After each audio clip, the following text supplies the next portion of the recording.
Dan Fireman, co-founder of Liberty National Golf Club, takes us on an 18-hole tour of the beautiful Jersey City course with million-dollar views of Nick. USA Today sports Jersey City arrive at Liberty National, and you are greeted by a glass-encased clubhouse that looks like a museum, a golf course meticulously sculpted on a delicate piece of land, and a view of Lower Manhattan that is out of a Woody Allen movie. Intimidated for sure? Double bogey on number 1 highly likely. Those admittedly are not the best thoughts to have as one prepares to play a world-class golf course. A few moments later I meet Dan Fireman, the club's co-founder, along with his father, Paul, who spent more than $250 million to build the course on what was a toxic dumping ground. One of my first questions is how the PGA Tour players keep from being overwhelmed by the views and the Statue of Liberty peeking over your shoulder on nearly every shot. They look around in awe, he says. I think they are equally distracted by the views as they are the golf course. Great. Let's go with a double bogey on number 2 as well. Liberty National is hosting the President's Cup starting Thursday. But today it is open to Fireman, Liberty National golf pro Mark Diamond, my colleague David Meeks and me. Before teeing off, we ask Fireman for any advice. If you can play the golf course as it's meant to be played, and not the way you think it should be played, you can actually have a very good experience, he says. You can score well. And, if I could write like Hemingway, this story would be a lot better. The course plays at more than 7,300 yards for the pros, including when the Barclays was held here in 2009 and 2013.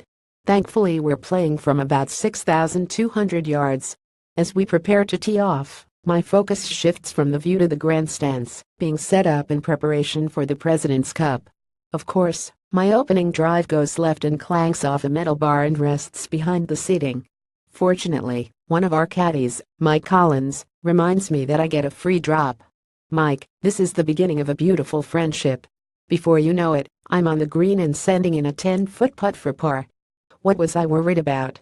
However, no's 2 and 3 end in triple bogeys, including my first of many adventures in the knee-high fescue. But more on that later. Number 4 is a par 3 over water. The pros will play it at 193 yards, but since we're at 153 yards, I land one within 20 feet of the hole. I carefully measure the putt, ponder the slight ridge to the right, the cut of the green, the gust of wind. Okay, not really. I look to Mike in desperation and ask where to aim, and just like that a birdie putt drops. The rest of the day is filled with a few highlights but mostly humbling results and moments of awe. Number 5. This will be number 1 for the President's Cup. For me, it's nothing but trouble. As I consider my second shot from across the creek and under a tree, some 30 yards off the fairway, I'm reminded by my colleague David that this is not a spot where you find the pros. Shots you won't see at the President's Cup, he says. No. 9. With a creek running through the fairway, you are faced with a decision to go for it or keep it safe. At 474 yards for the pros, it will be one of the more compelling holes during the President's Cup. I make it over the creek but into some of the longest fescue of the day.